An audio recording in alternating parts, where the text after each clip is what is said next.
What's up, folks? It's your boy NaptownBorn coming back at you once again. I know it's been a minute since I did a video, but let's face it, it's been a minute since anything significant has really happened. Well, since I just got off the phone with BoxingKnowledge, and let me start off by saying that even though sometimes our minds aren't changed when we talk to people, it's always best to at least have a discussion or a debate or an argument before you finally decide, because somebody can change your mind.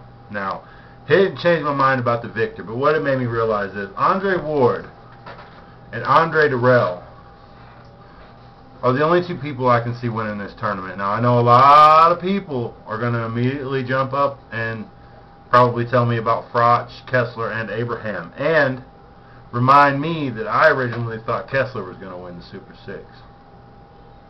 I got no regrets for that. Before this tournament, Andre Ward, Andre Dirrel, you know, I'd only seen glimpses. And actually before this tournament, I'd never heard of them. So, when we get down to it, let's face it, man. Andre Ward and Andre Dirrel are the two top, most talented guys in this tournament. And as I think I might misquote, but be trying to, you know, do Joe Habib justice. I was listening to the Rope-A-Dope radio show, and they were talking about the Super 6 tournament, and he said, I think it was the two Andres relating to the two-headed dragon in this Super 6, meaning that, you know, I don't really know. I'm doing him a real big injustice with this, but they are the two-headed dragon. The two Andres are probably the two people out of everybody that nobody really would prefer to fight. And this fight, after talking to BoxingKnowledge, I'm sure of it too. Whoever wins this fight, more than likely is going to win the tournament between Andre Dirrel and Andre Ward.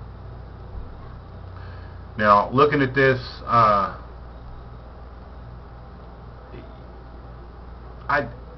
I can see lots of ways the Ward win, but I guess I can see more ways for Dirrel to win. Now, what do we have on Andre Ward's side? We got obviously a high boxing IQ, ring generalship. He's not faster than Dirrel. There's no way. His footwork isn't better, but their head movement, I would give the slight head movement with the ducking and shit, doing that shit and slipping punches while standing still. I would give that to Ward.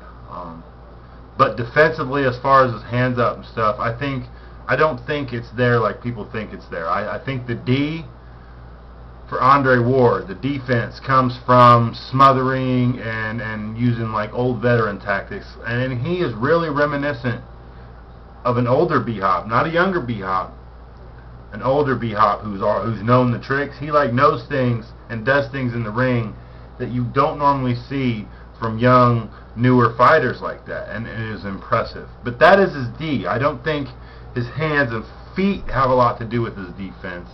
I think it's his brain and his ability to know when to clinch, when to break the clinch, when to punch.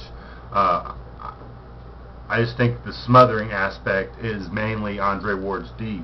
Now, I know a lot of people are going to argue about this, and that's fine. I welcome the argument, because in all honesty, this should be, you know, on paper, this could be the best fight of the tournament. Now, I know we're saying Froch and Abraham could be, but Froch and Abraham could be the most visually pleasing fight of the tournament. It has the potential to be that.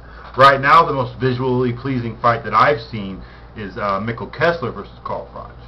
But as far as, you know, ebb and flow of the fight, back and forth, one-upping, I think this is going to be a close fight. But even with all those things, oh, and another thing that Andre Ward has, which is really important to his style of fighting, is discipline. I don't see this dude, you know, going outside the game plan, and he looks like he could have numerous game plans going in. But the overall I see is Andre Ward is overall a great inside fighter who can box on the outside. But taking this boxing on the outside, let's sit back and look at it. I think the best two versions of Andre Ward we can come up with right now would be Andre Ward versus Edison Miranda, where the pure boxer came out and he really didn't need all those kind of tactics like we saw with Kessler and Green, where he just literally showcases he outclassed Edison Miranda and showcased for 12 rounds why he was better than Miranda no matter what. He didn't have to knock Miranda out to win, so he slid, and he made it look easy. Now the other version of Andre Ward, you pick your two, either him against Kessler or him against Green, but let's face it, Green is shit. I have been quoted saying we might be sleeping on Green. Me and BoxingKnowledge will talk about that, but look, nobody was picking Green to win this fight. I just thought in the back of my mind, with all the hype behind him, there must be some reality there. And I think there is. I think he had some health problems in the Ward fight, but Ward's in a different class. And let's face it, everybody else, even Froch in this tournament, is probably in a different class than Green. Okay, so I say you take your two best versions of Ward, where you've seen him switch it up, make adjustments, look different, but still be completely effective, and that's Edison Miranda and Mikkel Kessler. Why? Because of the caliber of opposition to Mikkel Kessler and the things that were expected of Mikkel Kessler. I think that fight would be the best other version, the inside version, where the smothering and all that shit, fighting on the inside, tricks, or as I call it, a little bit dirty, but that's alright, he wins. I cannot take anything away from Andre Ward anymore. But seriously, breaking this down, those are his assets. Now let's look at Andre Dirrel's assets before we start. This may take a couple videos. I'm looking at the time right now, and this may take a while, because I think this is really an intriguing fight, and I think we on here on YouTube should do more. We should have these videos, like I remember me and D-Style making videos back and forth. Well, he was making videos and I was replying. It was when I first jumped on here last year. Anyway, I was replying to, he was making videos about Andre Ward, and I was replying with videos about Kessler. Let's get into some video debates, man. I enjoy all the comment debates too, don't get me wrong.